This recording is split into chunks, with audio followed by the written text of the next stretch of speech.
하나님은 우리를 쉴만한 물가 푸른 초장으로 인도해 주십니다.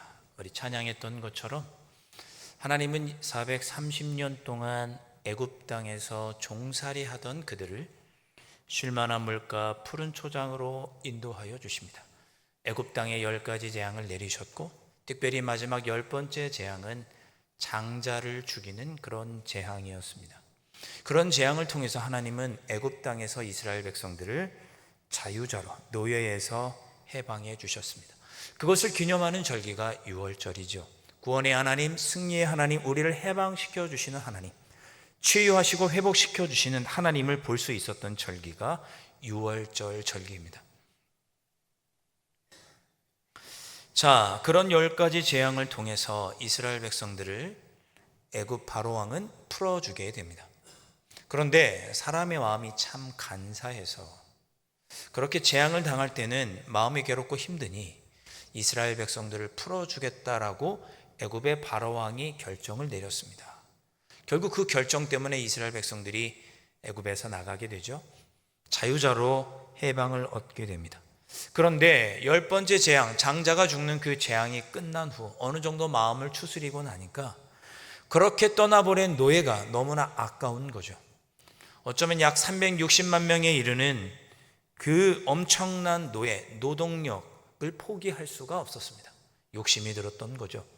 그래서 바로 왕은 다시 자기가 풀어주었던 이스라엘 백성들을 잡아들이기로 결정을 하고, 그러기 위해서 군대를 파견합니다. 오늘 읽지는 않았지만 출애굽기 14장 7절에 이렇게 기록합니다.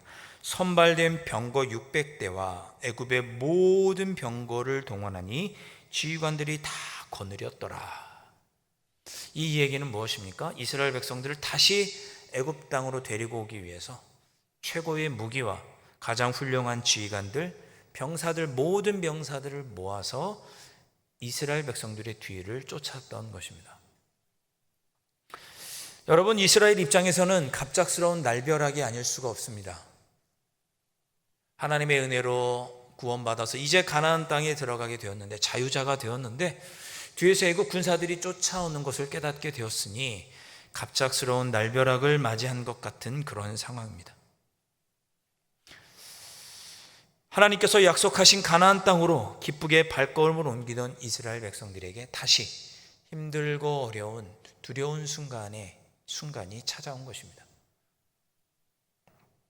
여러분, 삶이 그런가 봅니다. 때로는 좋기도 하고 때로는 안 좋은 일이 생기기도 하는 것 같습니다. 이런 위기 속에서 홍해를 건너자니 홍해를 건널 수가 없죠. 여러분, 바다를 건너려면 뭐가 필요합니까? 배가 필요하죠. 360만 명에 이르는 사람들과 수많은 짐승들도 있었는데 그 어느 순간에 그 하룻밤 만에 건널 수 있는 배를 어떻게 마련하겠습니까? 제 생각에는 아예 바닷가 쪽으로 갔으면 안 돼요. 그냥 다른 길, 육지를 통해서 그냥 갔어야 되는데 그들이 바닷가로 가게 되었습니다. 그렇게 바닷가로 그들이 가서 거기에 진을 치게 된 것은 하나님의 이끄심이 있었기 때문입니다. 출애굽기 14장 2절과 3절에는 이렇게 말씀합니다. 이스라엘 자손에게 명령하여 돌이켜 바다와 믹돌 사이에 비하이로다 곧 바알스본 맞은편 바닷가에 장막을 치게 하라. 바로가 이스라엘 자손에 대하여 말하기를 그들이 그 땅에서 멀리 떠나 광야에 갇힌 바 되었다 하리라. 하나님께서 모세에게 명령하신 것입니다. 모세야, 저 바닷가 앞에, 홍해 바닷가 근처 바닷가 앞에 진을 쳐라. 그러면 너희가 거기다 진을 치면 바로 왕 생각에 이스라엘 백성들이 어디 도망 못 가게 도간에 든 쥐 신세가 되었구나 생각하고 너희들을 잡으러 올 것이다. 이렇게 생각하게 될 것이다 라고 하나님께서 말씀하시면서 모세로 하여금 이스라엘 백성들이 바닷가에 진을 치도록 하셨습니다. 하나님의 계획대로 그것을 알고 바로 왕이 군대를 보낸 것이죠. 이스라엘 백성들이 바닷가 근처에 진을 쳤네, 따로 도망갈 곳이 없겠네 라고 생각하고 군대를 파견한 것입니다. 친히 바로 왕이 최고의 무기와 병사들을 이끌고 이스라엘 백성들을 붙잡아 가기 위해 뒤쫓아서 이스라엘 백성들에게로 향했습니다. 이스라엘 백성들 입장에서는 말 그대로 진퇴양난이죠. 어찌할 수 없는, 앞으로는 홍해 바다가 가로막고 있고 뒤로는 애국 군사가 쫓아오는 절체절명의 위기를 맞이하게 되었습니다. 이런 상황이 되었으니 이스라엘 백성들의 반응이 어땠을까요? 뻔합니다. 출애굽기 14장 11절과 12절에 이렇게 기록합니다. 그들이 또 모세에게 이르되 애굽에 매장지가 없어서 당신이 우리를 이끌어내어 이 광야에서 죽게 하느냐? 어찌하여 당신이 우리를 애굽에서 이끌어내어 우리에게 이같이 하느냐? 우리가 애굽에서 당신에게 이른 말이 이것이 아니냐? 이르기를 우리를 내버려 두라. 우리가 애굽 사람을 섬길 것이라 하지 아니하더냐? 애굽 사람을 섬기는 것이 광야에서 죽는 것보다 낫겠노라. 이렇게 모세와 하나님을 향해서 원망하고 불평합니다. 이게 무슨 뜻입니까? 왜 우리를 구원하였느냐? 그냥 애굽 땅에 살게 하지 왜 우리를 구원하였느냐? 그런 뜻입니다. 여러분, 이스라엘 백성들은 10가지 재앙을 보았습니다. 10가지 엄청난 기적을 보았죠. 그것도 10년, 20년 전에 본 기적이 아닙니다. 불과 며칠 전에 10가지 재앙을 그들이 경험했습니다. 엄청난 기적이죠. 한 가지도 아니고 단기간에 10가지를 보았습니다. 그 기적으로 인해 그들은 자유자가 되어서 기쁘게 애굽 땅을 나설 수 있게 되었습니다. 그런데 며칠이 지나 애굽 군대가 쫓아온다는 소식을 듣고 그러기에 하나님께서 베풀어 주셨던 그 놀라운 은혜, 기적들은 다 잊어버리고 전능하신 하나님에 대한 그 며칠 전에 그 감격은 다 잊어버리고 하나님을 원망한 것이죠. 이 또한 우리의 모습이기도 하다 생각합니다. 여러분 혹시 그렇게 불평한 적 있으십니까? 하나님, 왜 나로 예수님을 믿고 구원받게 하셔서 하나님의 자녀로 이 땅을 살아가게 하셨습니까? 내 마음대로 살고 싶고 내 뜻대로 살고 싶은데 왜 나를 구원하셨습니까? 차라리 나를 구원하지 않으면 좋겠습니다. 이렇게 불평하신 적 있으신가요? 그렇게는 불평하지 않죠. 저희가 그렇게까지는 하지 않죠. 이스라엘 백성들은 그렇게까지 불평하고 원망했습니다. 우리라면 어땠을 것 같아요? 우리도 불평하고 원망했겠지만 그래도 하나님 도와주십시오라고 기도라도 하지 않았겠어요? 근데 이스라엘 백성들은 조금 더 그런 모습을 보이지 않고 모세와 하나님을 강하게 원망하고 불평합니다. 여러분, 왜 출애굽한 이스라엘 백성은 이런 고난을 당했을까요? 꽃길만 있으면 안 되는 것입니까? 우리가 여기서 주의 깊게 보아야 할 것은, 여러분, 우리가 믿음으로 이 말씀을 보았으면 좋겠습니다. 우리가 주의 깊게 보는 것은 이 모든 일을 하나님께서 계획하셨다는 것입니다. 앞서 2절 말씀을 살펴보았습니다. 2절 말씀 다시 한번 보겠습니다. 이스라엘 자손에게 명령하여 돌이켜 바다와 믹돌 사이에 비하이롯 앞 곧 바알스본 맞은편 바닷가에 장막을 치게 하라. 하나님께서 명령하신 것이죠. 하나님께서 계획이 있으셨던 것입니다. 그래서 거기에 그렇게 머물도록 명령하신 것이죠.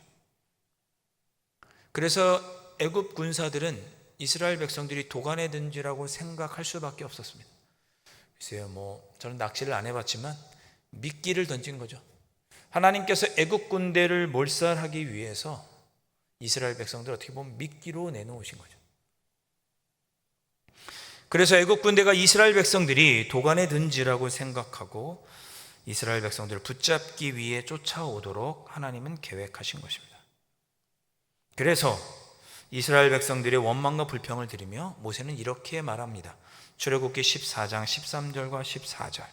모세가 백성에게 이르되 너희는 두려워하지 말고 가만히 서서 여호와께서 오늘 너희를 위하여 행하시는 구원을 보라.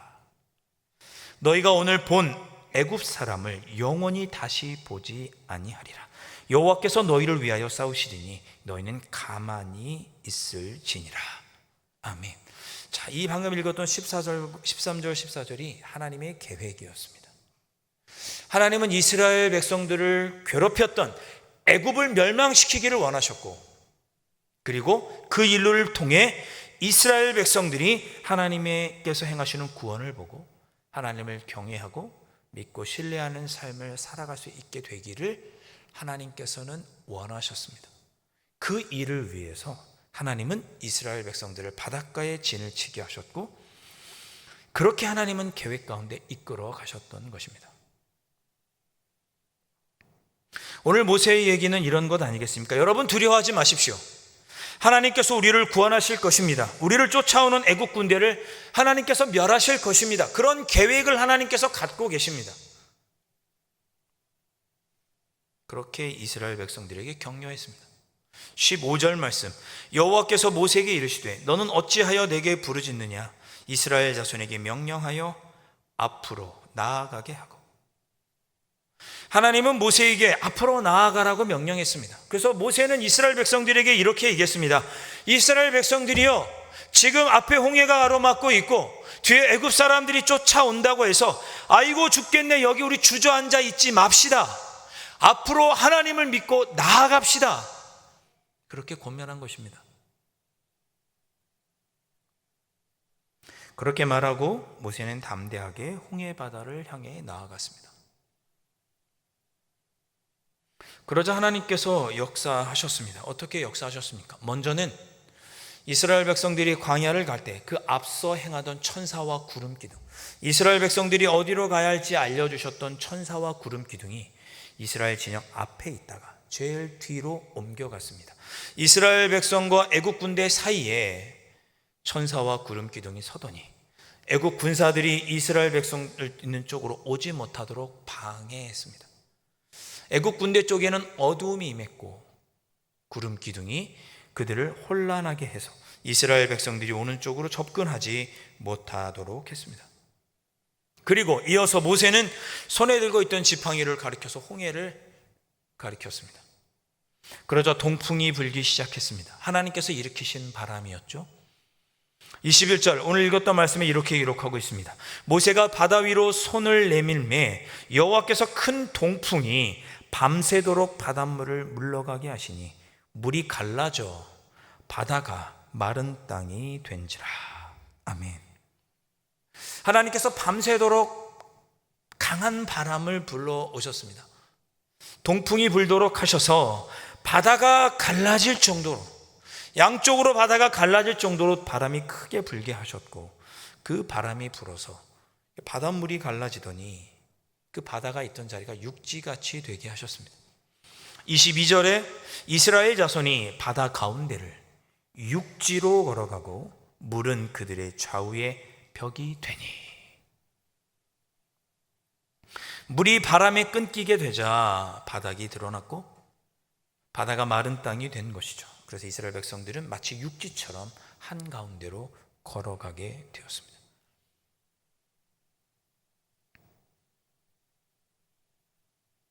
그렇게 바다였던 곳이 마른 땅이 되었습니다. 그렇게 바다였던 곳이 마른 땅이 되었습니다.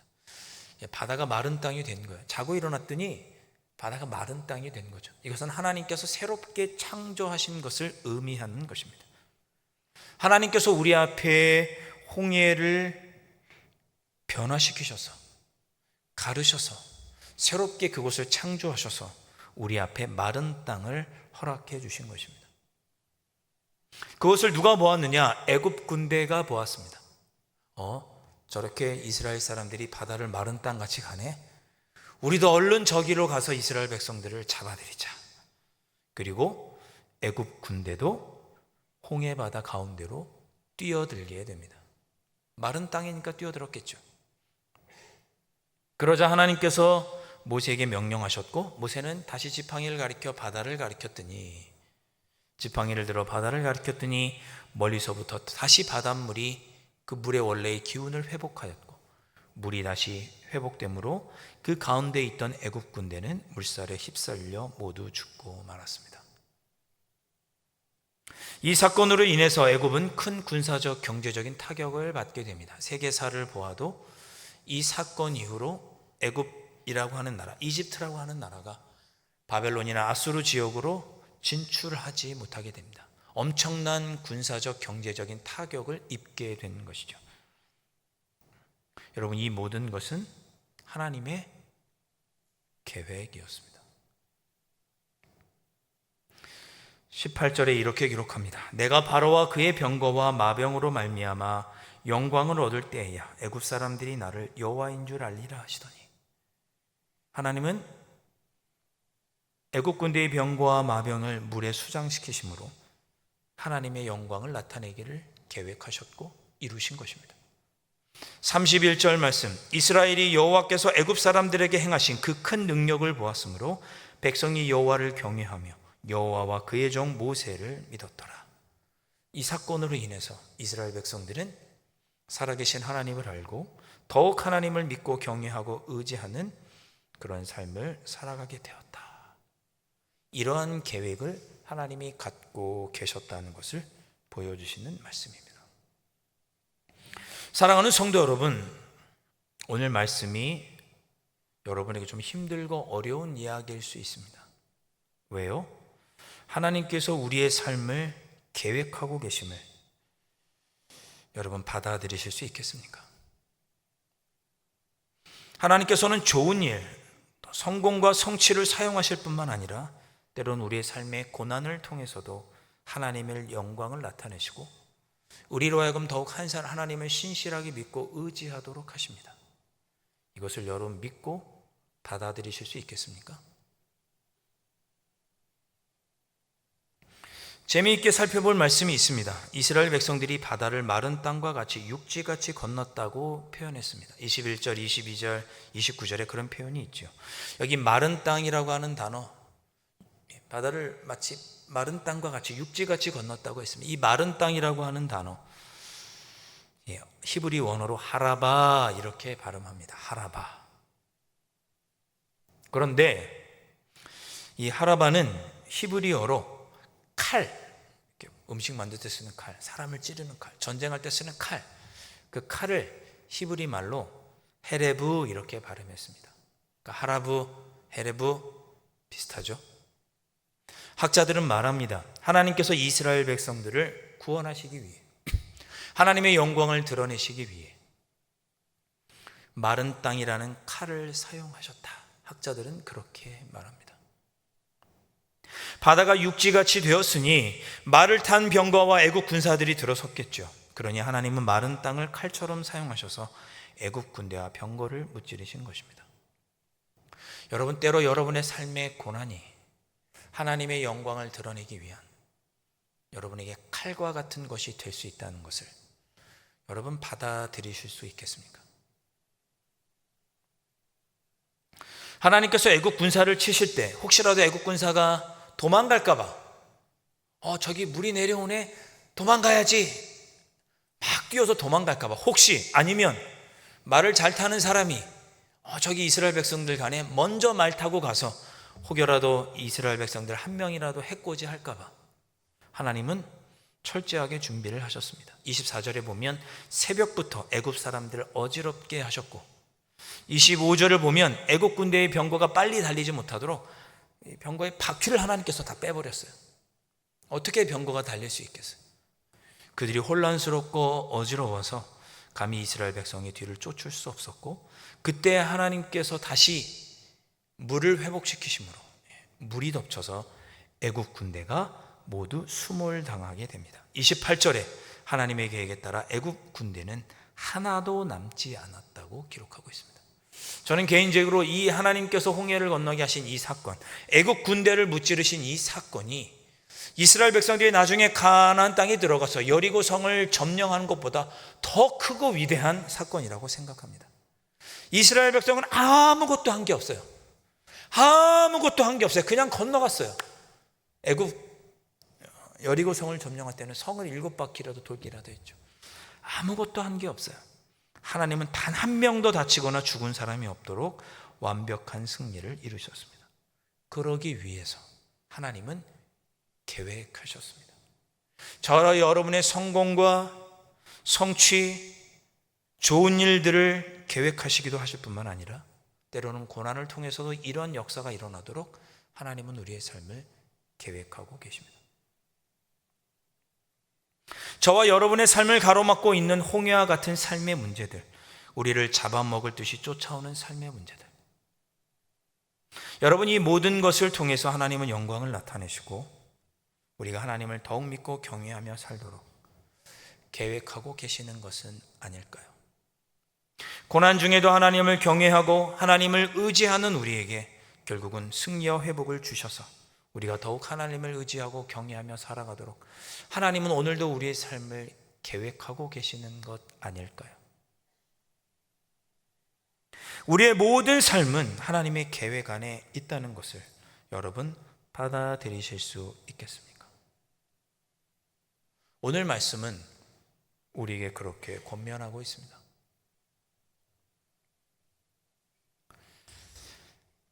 제가 예전에 신학교 다닐 때 설교학이라는 수업을 들을 때 교수님이 그런 이야기를 해 주셨습니다. 제 마음에 늘 품고 이렇게 설교를 준비해야겠지 하고 이제 마음의 시금석처럼 삼는 말씀, 가르침인데요.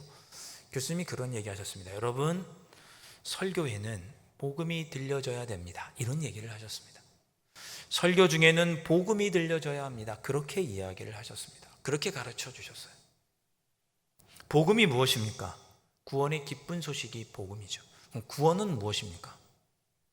저는 포괄적인 회복이라고 가르쳐 드리죠. 하나님을 사랑하고 이웃을 사랑하는 삶을 포괄적으로 우리가 회복하는 것이 구원이고, 그 구원은 오직 예수 그리스도를 믿음으로만 이루어지죠. 그 구원의 소식이 복음입니다.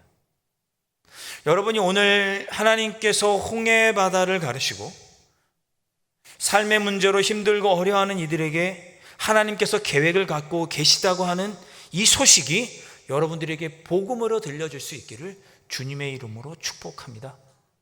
여러분의 삶에 제가 알지 못하는 여러 가지 문제와 아픔과 슬픔, 기도의 제목들이 있겠죠. 때로는 잘 되는 일들도 있겠죠. 좋은 일도 있고 기쁜 일도 있겠죠. 그러나 그 모든 것들을 통해 하나님은 하나님의 영광을 드러내시며 우리로 하여금 더욱 하나님을 의지하고 하나님을 섬기는 삶을 살아갈 수 있도록 하나님은 계획하고 계시다는 것, 그 복음을 여러분이 오늘 이 시간 듣고 마음으로 믿고 받아들이실 수 있기를 주님의 이름으로 축복합니다.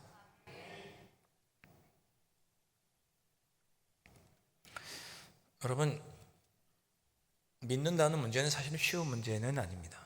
예수님께서 부활하셔서 제자들을 만나시죠. 제자들을 만나셨는데, 예수님께서 부활하셔서 제자들을 만나셨는데 그 자리에 누가 없었냐? 마침 도마가, 제자 중에 한 명인 도마가 그 자리에 없었습니다. 얼마 시간이 며칠이 지나서 예수님의 부활하신 예수님을 만났던 제자들이 도마에게 우리가 부활하신 예수님을 만났어라고 이야기를 해줬더니 도마가 믿지 않죠. 난 못 믿겠어. 내가 직접 만져보지 않으면, 내가 직접 보지 않으면 난 믿지 못하겠어라고 도마가 대답을 합니다. 그러자 예수님은, 부활하신 예수님은 도마가 있는 그 자리에 나타나시죠. 그러면서 이렇게 도마에게 말씀하십니다. 요한복음 20장 27절. 내 손가락을 이리 내밀어 내 손을 보고 내 손을 내밀어 내 옆구리에 넣어보라. 그리하여 믿음 없는 자가 되지 말고 믿는 자가 되라. 만져봐, 도마야. 옆구리도 만져봐 라고 하신 거죠. 그리고 이어서 예수님께서 이렇게 말씀하십니다. 요한복음 20장 29절. 너는 나를 본고로 믿느냐? 보지 못하고 믿는 자들은 복되도다. 아멘. 예수님이 하늘로 승천하시면서 이제 앞으로는 다시 볼 수 없을 테니까 미리 앞서서 이렇게 이야기를 해주신 것입니다. 여러분, 우리 모두 예수님을 본 적이 없습니다. 여러분, 예수님 보셨어요? 2000년 전에 계셨던 분은 여러분 어떻게 보겠어요? 그 사진도 없죠. 초상화도 없습니다. 우리는 예수님을 본 적이 없어요. 그런데 우리는 예수님을 믿죠. 나의 구주로, 나를 구원하신 구세주로 우리는 예수 그리스도를 믿죠. 믿으시죠? 아멘. 그렇다면 여러분, 홍해가 갈라지는 사건 보셨어요? 우리 못 봤어요. 그렇다면 이 홍해 바다가 갈라지는 사건을 보지는 못했지만 하나님께서 홍해 바다를 가르시고 건너게 하셨다는 것을 믿는 자는 복이 있다고 예수님께서 말씀해 주신 것입니다. 믿지 않고 보지 않고 믿는 자는 복되도다. 우리 하나님께서 우리를 통치하시고 지금도 일하고 계시며 우리의 주인이 되신다는 걸 여러분 믿으십니까?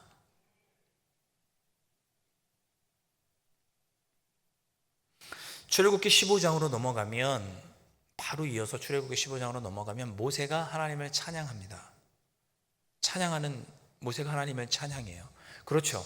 놀라운 구원의 사건을 경험하고 홍해를 건너는 엄청난 기적을 경험했으니 절로 입술에서 감사와 기쁨의 찬양이 나왔겠죠. 예. 솔로로 했을까요? 모세가 혼자 했으니까. 듀엣으로 했을까요? 모세가 노래하는 이야기가 출애굽기 15장에 나옵니다. 모세의 노래 이후에는 또 어떤 찬양이 나오나요? 모세의 누이였던 미리암이 하나님을 찬양합니다. 이스라엘 여인들과 함께 손에 소고를 두고 춤추며 우리를 구원하신 하나님을 찬양합니다. 여러분, 구원을 경험하고 하나님의 역사를 믿고 구원을 경험한 사람들의 입술에서는 뭐가 나와요? 구원의 기쁨과 감사와 찬양이 흘러나오는 거죠. 여러분, 지난 한 주간 기쁘셨습니까? 지난 한 주간 여러분의 입술에는 기쁨과 감사와 찬양이 있으셨습니까? 행복하셨습니까? 아멘 하시는 분이 없네요. 네. 저도 그렇게 오늘 말씀을 우리가 생각해 보면 구원을 경험한 사람들의 입술에서는 찬양이 나올 수밖에 없고, 또 그렇게 우리의 삶에 찬양이 흘러나오도록 하나님은 우리의 삶을 섭리하고 계획하고 계시다는 것, 오늘 말씀을 통해서 확인해 봅니다. 그렇다면 우리가 그런 하나님을 믿는다면 저 여러분의 삶에 앞에 홍해와 같은 문제가 가로막고 뒤에 애국 군사와 같은 삶의 문제가 우리를 짓눌러도 우리는 그렇게 우리의 삶을 선한 길로 인도하실 하나님을 믿고 감사하고 기뻐하고 찬양하면서 행복할 수 있지 않을까?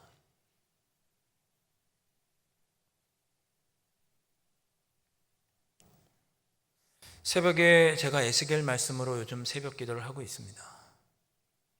에스겔서 말씀을 읽으면 마음이 무겁습니다. 왜? 너희들이 하나님의 뜻대로 살지 않으면 멸망할 것이다 라는 얘기가 계속 나오거든요. 일주일 내내 그 말씀을 묵상하다가 그런 생각이 들었습니다. 우리 성도님들 잘 지내고 계시나? 하나님과 가까이 하면서 살고 계실까? 구원의 기쁨과 감격을 누리면서 살고 계실까? 하나님을 잊어버리고 살면 하나님께 매맞는데, 그런 생각이 계속 나면서 여러분에게 말해야겠구나. 우리가 하나님의 은혜를 돌아보고 또 나를 돌아보면서 홍해의 기적을 살펴보고 그 베풀어 주셨던 구원의 은혜와 감사를 생각하지 않으면 우리의 입술에서는 찬양이 나올 수 없고 지치고 힘들 수밖에 없고, 그러한 삶을 살기를 하나님은 원하지 않으시는구나.